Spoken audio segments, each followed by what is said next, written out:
expiação no coração, trazendo paz e redenção. Nos braços do Pai eu vou descansar e em seu amor me transformar. No altar do amor eu quero estar, seguindo sempre a sua voz.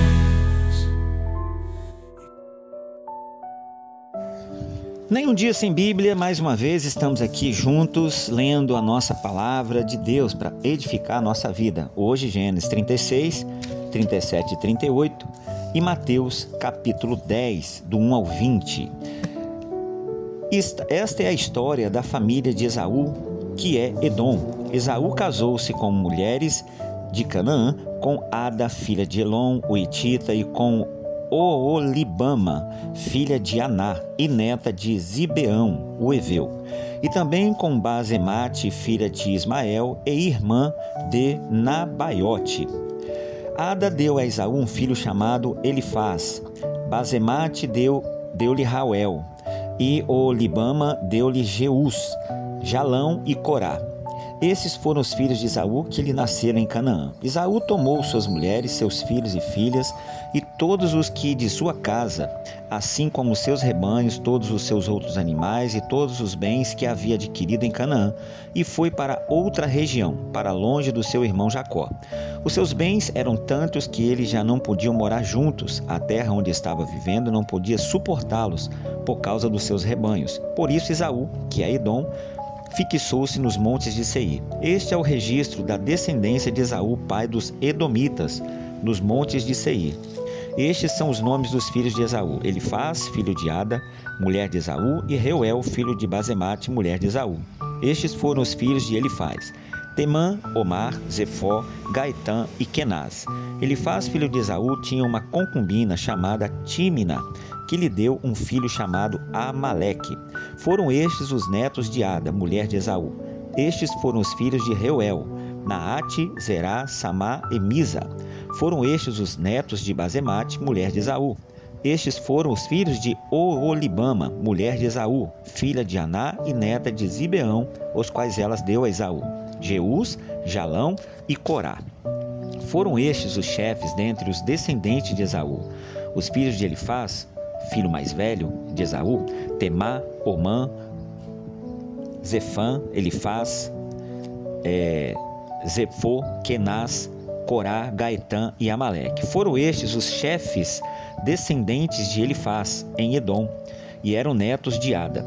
Foram estes os filhos de Reuel, filho de Esaú: os chefes Naate, Zerá, Samá e Mizá. Foram estes os chefes descendentes de Reuel em Edom, netos de Basemate, mulher de Esaú. Foram estes os filhos de Olibama, mulher de Esaú: os chefes Jeus, Jalão e Corá. Foram estes os chefes descendentes de Olibama, mulher de Esaú, filha de Aná. Foram estes os filhos de Esaú, que é Edom, e estes foram os seus chefes. Estes foram os filhos de Seir, o Ereu, ou Oreu, dependendo da tradução, que estavam habitando naquela região: Lotã, Sobal, Zibeão e Aná, Dizon, Ezer e Dizã. Estes, então, filhos de Seir, foram chefes dos Oreus no território de Edom. Estes também foram os filhos de Lotã: Ori e Emã. Tímina era irmã de Lotã. Estes foram os filhos de Sobal: Alvã, Manaate, Ebal, Sefô e Onã. Estes foram os filhos de Zibeão, Zibeão, Aiá e Aná. Foram estes Aná que descobriram as fontes de águas quentes no deserto, quando levavam para pastar os jumentos de Zibeão, seu pai. Estes foram os filhos de Aná: Dizon e Olibama, a filha de Aná. Estes foram também os filhos de Dizon: Endã, Esbã, Itrã e Querã. Estes foram os filhos de Ezer, Bilã, Zavã e Acã. Estes foram os filhos de Dizã: Uz e Arã.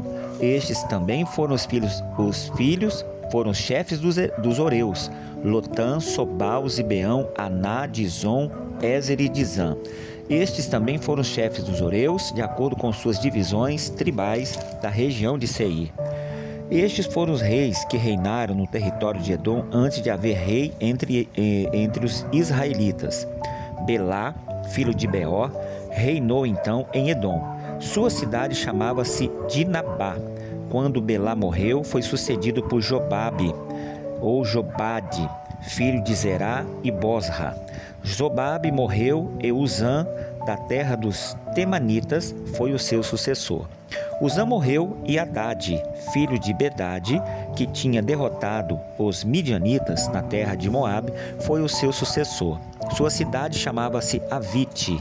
Hadade morreu e Sanlá, Masreca, foi o seu sucessor. Sanlá morreu e Saul de Rebote, próximo ao Eufrates, foi o seu sucessor. Saul morreu, Baal-Anã, esse Saul aqui não é o outro Saul lá, né, que a gente conhece, filho de Acor, foi o seu sucessor. Baalã-Anã, filho de Acor, morreu e Hadade foi o seu sucessor. Sua cidade chamava-se Paú e o nome de sua mulher era Metabel, filha de Matrebe ou Matrede, neta de Mesaabe. Estes foram chefes descendentes de Esaú conforme os seus nomes, clãs e regiões. O que é clã? Clã é a sua tribo, né? Tímina, Ava, Getete, Olibama, Elapidom, Kenaz, Temá, Misbá, Magdiel e Irã. Foram esses os chefes de Edom. Cada um deles fixou-se uma região na terra que ocupavam. E os edomitas eram descendentes de Esaú. Jacó habitou na terra de Canaã, onde seu pai tinha vivido como estrangeiro. Esta é a história da família de Jacó. Quando José tinha 17 anos, pastoreava os rebanhos com os seus irmãos. Ajudava os filhos de Bila e os filhos de Zilpa, mulheres de seu pai, e contava ao pai a má fama deles. Deixa eu abrir um parênteses aqui, gente, antes de continuar aqui a história de José. Por que é importante nós lermos a genealogia como nós lemos aqui? É um pouco desgastante, enfadonho, né? É filho de Beltrano, Cicrano, mas isso demonstra para nós uma lição muito espiritual. Deus, ele não deixa passar nenhum detalhe. Isso quer dizer que Deus está sempre atento a tudo e todas as coisas. Então, é o que a gente aprende com a genealogia. Nada é insignificante para Deus. Então, continuando aqui agora. Ora, Israel gostava mais de Jacó do que de qualquer outro filho, porque ele havia nascido em sua velhice. Por isso, mandou fazer para ele uma túnica longa. Quando seus irmãos viram que o pai gostava mais dele do que de qualquer outro filho, odiaram-no e não conseguiam falar com ele amigavelmente. Quer dizer, um erro do seu pai, né? Fazer distinção entre filho e filha, só porque ele foi o filho da velhice e o filho daquela que realmente ali ele tinha um sentimento diferenciado. Porém, todos eram filhos da mesma linhagem. Era o caçulinha. Tudo bem, tem sempre aquela quedinha, né? Brincando, falando aqui a rapinha do tacho, mas distinção e acepção não. Aqui, isso aqui é errado, o que nós não podemos fazer nunca, nem com sobrinho, nem com filho, nem com um colega de trabalho. Distinção e exclusão não. Afinidade, ok, temos sempre diferentes, mas exclusão jamais, viu, gente? Isso não procede de Deus, não. Tanto que ele pagou um preço por isso, né? Praticamente quase perdeu o filho. Certa vez José teve um sonho e quando contou a seus irmãos, eles passaram a odiá-lo ainda mais. Quer dizer, a meninice de Jacó, né? Tem coisa que a gente guarda pra gente. Ouçam o sonho que tive, disse-lhes. Estávamos amarrando os feixes de trigo no campo, quando o meu feixe se levantou e ficou em pé. E os feixes de vocês se ajuntaram ao redor do meu feixe e curvaram diante dele. Seus irmãos lhe disseram: então você vai reinar sobre nós? Quer dizer que você vai nos governar agora. E odiaram ainda mais por causa do sonho do que tinha dito. Aqui é outra lição. Nem todo mundo está no mesmo nível espiritual para entender a mesma palavra, a mesma revelação, mesma direção, mesma inspiração. Tem coisa que é entre nós e Deus e deixa o tempo discernir e transparecer. Depois teve outro sonho e sonhou e contou aos seus irmãos. Tive outro sonho e desta vez o sol, a lua e 11 estrelas se curvavam diante de mim. Quando contou ao pai e aos irmãos, O pai o repreendeu e lhe disse: que sonho foi esse que você teve? Será que eu, sua mãe e seus irmãos viremos a nos curvar até o chão diante de você? Assim seus irmãos tiveram ciúmes dele. O pai, no entanto, refletia naquilo, quer dizer, a maturidade, né? Os irmãos de José tinham ido cuidar dos rebanhos do pai perto de Siquém. E Israel disse a José: como você sabe, seus irmãos estão apacentando os rebanhos perto de Siquém. Quero que você vá até lá. Sim, senhor, respondeu ele. Disse-lhe o pai: vá ver se está tudo bem com seus irmãos e com os rebanhos e traga-me notícias. Jacó o enviou quando estava no vale de Hebrom, mas José se perdeu quando o aproximava de Siquém. Um homem o encontrou, vagueando pelos campos, e lhe perguntou: o que é que você está procurando? Ele respondeu: procuro meus irmãos. Pode me dizer onde eles estão apacentando os rebanhos? Respondeu o homem: eles já partiram daqui. Eu ouvi dizer, vamos para Dotã, que eles disseram. Assim José foi em busca de seus irmãos e os encontrou perto de Dotã. Mas eles o viram de longe e antes que chegasse planejaram matá-lo. Lá vem aquele sonhador, diziam uns aos outros. E agora vamos matá-lo e jogá-lo num destes poços. Aqui tem uma lição para nós. Naquele tempo foi físico, né? Mas hoje para nós, dependendo do que a gente fala, com quem a gente fala, esse mesmo espírito ainda vive, tentando matar nosso sonho, nossos projetos, nossas ideias, né? Por isso que nós devemos guardá-la, orar e esperar Deus cumpri-la. O que mais que nós aprendemos aqui? E diremos que um animal, ao nosso pai, selvagem, o devorou. Veremos então o que será dos seus sonhos agora. Quando Rúben ouviu isso, tentou livrá-lo das mãos deles. Ainda tinha alguém de boa consciência, né? Não lhe tiremos a vida. E acrescentou então: não derramem sangue, joguem-no naquele poço do deserto ali, mas só para dar um susto, né? Joguem ele no buraco, mas não matem ele. Rúben propôs, e com isso, com a intenção de livrá-lo da morte e devolvê-lo a seu pai. Mas vamos ver como é que fica, né? Chegando José, seus irmãos lhe arrancaram a túnica longa, agarraram e o jogaram no poço, que estava vazio e sem água. Ao se assentarem para comer, viram ao longe uma caravana de israelitas que vinha de Gileade. Seus camelos estavam carregados de especiarias, bálsamo, mirra, que eles levavam para o Egito. Judá disse então a seus irmãos: que ganharemos se mataremos o nosso irmão e escondemos o seu sangue? Vamos vendê-lo aos israelitas.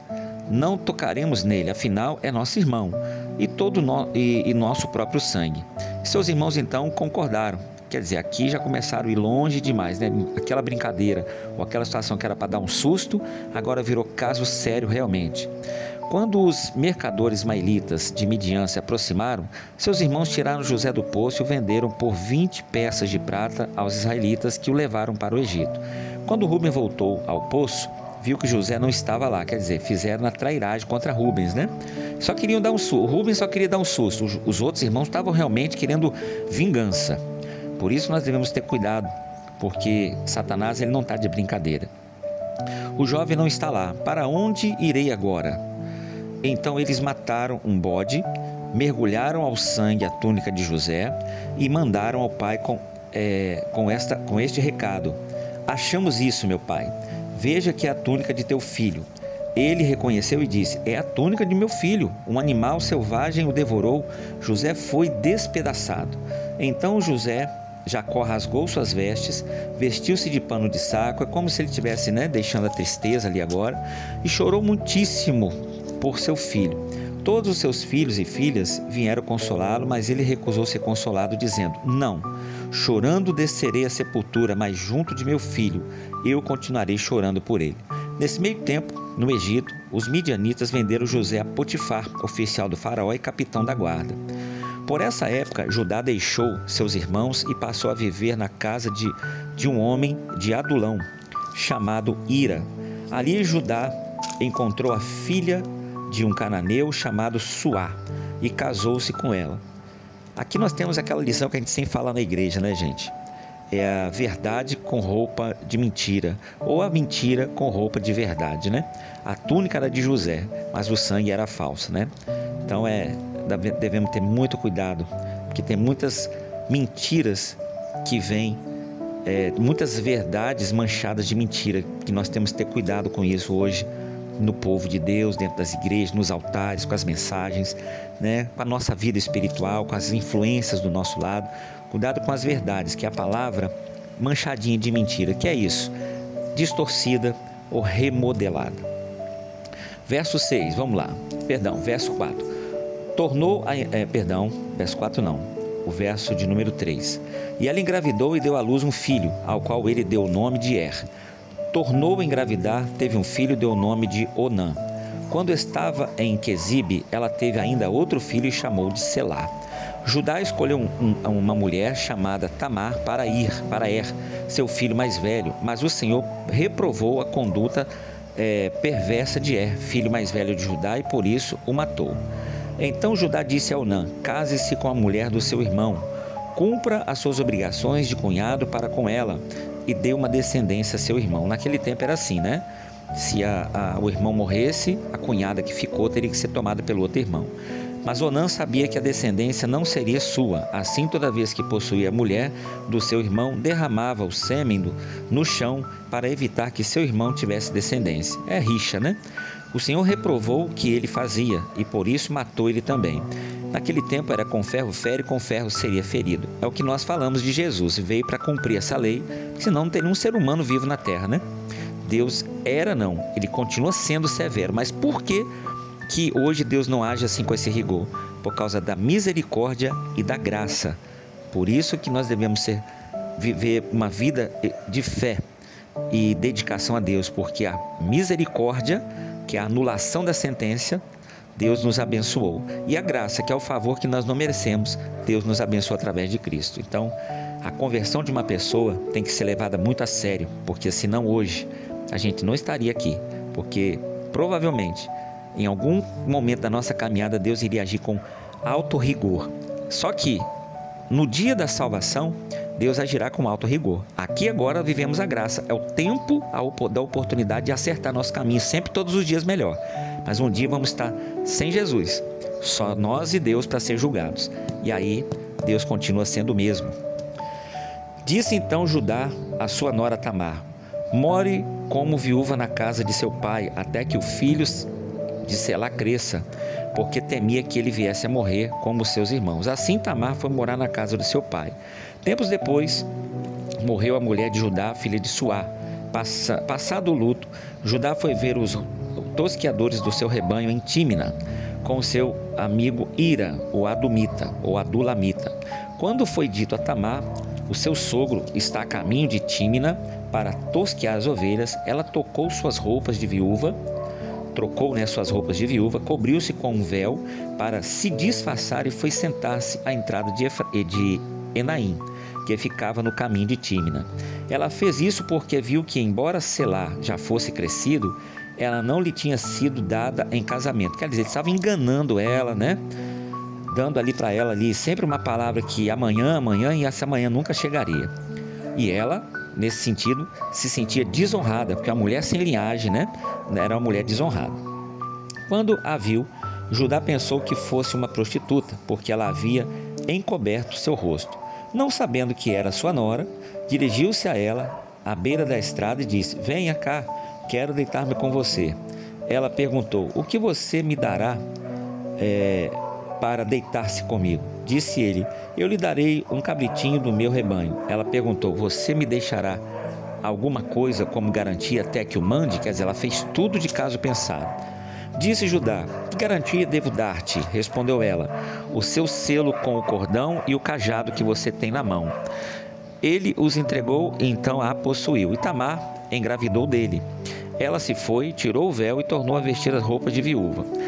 Judá mandou o cabritinho por meio de seu amigo Adulamita, a fim de rever aquela mulher e pegar a sua garantia. Mas ele não a encontrou. E perguntou aos homens do lugar: onde está aquela prostituta cultural que costuma ficar à beira do caminho de Enaim? Eles responderam: aqui não há nenhuma prostituta cultural. Assim ele voltou a Judá e disse: não a encontrei. Além disso, os homens do lugar disseram que lá não há nenhuma prostituta cultural. Disse Judá: fique ela com o que lhe dei. Não quero que nos tornemos objeto de zombaria. Afinal de contas, mandei a ela esse cabritinho, mas você não a encontrou. Quer dizer, a minha parte eu fiz, né? Cerca de 3 meses mais tarde, disseram a Judá: sua nora Tamar prostituiu-se e na sua prostituição ficou grávida. Porque ela não fez questão de esconder a barriguinha, né? Disse Judá: tragam-na para fora e queimem-na viva. Quer dizer, muito bom para poder cobrar, mas zero para poder praticar, né? E é um cuidado que nós devemos ter, irmãos, de não sermos bom para ensinar e péssimo para praticar, bom para cobrar e péssimo para pagar, né? Pagar que eu estou falando aqui não é dinheiro, é pagar. Quem é muito bom para cobrar tem que ser melhor para pagar, né? Tem que cumprir aquilo que diz. Por isso que nós não devemos ser extremamente justos, porque a Bíblia diz que destruímos a nós mesmos. E aí foi o que aconteceu aqui, ó. Verso 25.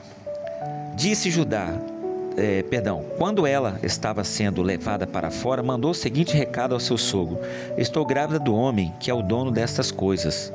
E acrescentou: veja se o Senhor reconhece a quem pertence este selo, este cordão e este cajado. Quer dizer, ela não expôs ele também, mas ela mandou um recado. Olha só isso aqui, ó.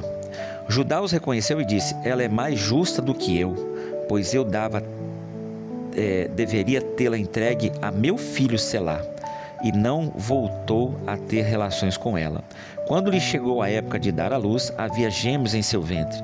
Enquanto ela dava à luz, um deles pôs-se a mão para fora. Então a parteira pegou o fio vermelho e amarrou no seu pulso, dizendo: este saiu primeiro. Mas quando ele recolheu a mão, seu irmão saiu e disse. Então ela disse... E ela disse: então você conseguiu uma brecha para sair. E deu-lhe o nome de Pérez. Por quê? Depois saiu então seu irmão, que estava com um fio vermelho no pulso, e foi-lhe dado o nome de Zerá. Aqui nós vamos ver aí mais para frente, né? A história de José e essa briga aqui no ventre, e porque isso aqui realmente é algo muito interessante para nós mais para frente. Capítulo 10, do verso 1 ao 20, para finalizarmos a leitura de hoje, de Mateus. Jesus envia os 12. Chamando os seus 12 discípulos, deu-lhe autoridade para expulsar espíritos imundos e curar todas as doenças e enfermidades. Estes são os nomes dos 12 apóstolos. Primeiro Simeão, chamado Pedro, André, seu irmão, Tiago, filho de Zebedeu, e João, seu irmão, Filipe e Bartolomeu, Tomé e Mateus, o publicano, Tiago, filho de Alfeu e Tadeu, Simão, o zelote, e Judas Iscariotes, aquele que o traiu. Você vê, se nós às vezes analisarmos isso aqui à luz humana, parece que Jesus errou, né? Ele não sabia que Judas ia traí-lo, ia errar. Quem era Judas? Sabia, mas Jesus é a palavra, e a palavra é sempre oportunidade, e naquele tempo ele estava fazendo o que era certo.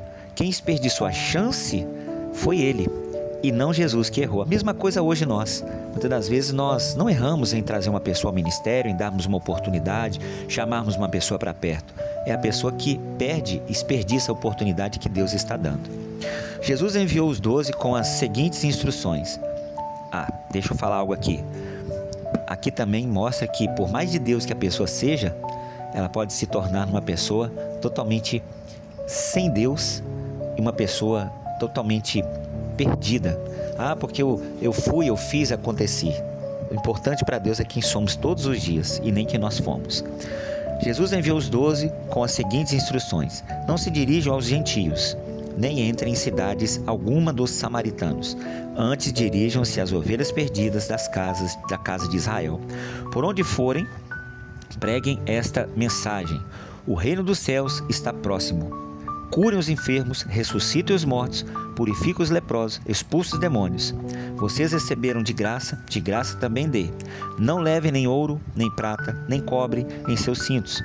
Não levem nenhum saco de viagem, nem túnica extra, nem sandálias, nem bordão, pois o trabalhador é digno do seu sustento. Aqui nós temos várias lições. Para não ficar um texto muito grande, uma mensagem muito grande, a mensagem não mudou, viu, gente? O reino dos céus está próximo. Essa é a mensagem central da cruz: salvação, libertação. através disso vem o pacote da cura, da transformação, né, da expulsão de demônios, né, das campanhas. Mas o tema central é agir para salvar as pessoas pregando a palavra da cruz e sem comercializá-la e sem querer levar vantagens. Essa foi e sempre será a palavra central da cruz. Então, leve sempre com pureza a palavra e tenha cuidado com aquilo que vem negociando a palavra. É a verdade com mancha de mentira. Na cidade ou povoado em que entrarem, procurem alguém digno de recebê-los e fiquem em sua casa até partirem. Ao entrarem na casa, saúdem-na. Se a casa for digna, de que a paz de vocês repouse sobre ela. Se não for, que a paz retorne para vocês. Se alguém não os receber nem ouvir suas palavras, sacuda o pó da poeira dos pés quando saírem daquela casa ou cidade. Eu lhes digo a verdade: no dia do juízo haverá menor rigor para Sodoma e Gomorra do que para aquela cidade. Eu os estou enviando como ovelhas entre lobos. Portanto, sejam astutos, sejam o quê? Vigilantes, né? Como as serpentes, e sem malícia como as pombas. Tenham cuidado, pois os homens os entregarão aos tribunais, aos açoites, às sinagogas deles. Por minha causa vocês serão levados à presença de governadores e reis, como testemunhas a eles e aos gentios. Mas, quando os prenderem, não se preocupem quanto ao que dizer, ou como dizê-lo. Naquela hora lhes será dado o que dizer, pois não serão vocês que estarão falando, mas o Espírito do Pai de vocês falará por intermédio de vocês. Aqui, as palavras falam por si, né, gente? É o oposto que a gente vive. Pessoas querendo ser honradas, aplaudidas, ovacionadas, importantes, num mundo em que o próprio Deus falou assim: vocês vão confrontar tudo que existe lá, e vocês não vão ser muito queridos, não, porque vocês vão lá expor a verdade e falar o que eles não querem ouvir. Mas hoje, infelizmente, a mensagem inverteu. As igrejas e o evangelho de hoje é o evangelho da aceitação, da permissividade, e não o evangelho da transformação e do novo nascimento. Fique com esse, porque esse é o que vai levar à salvação.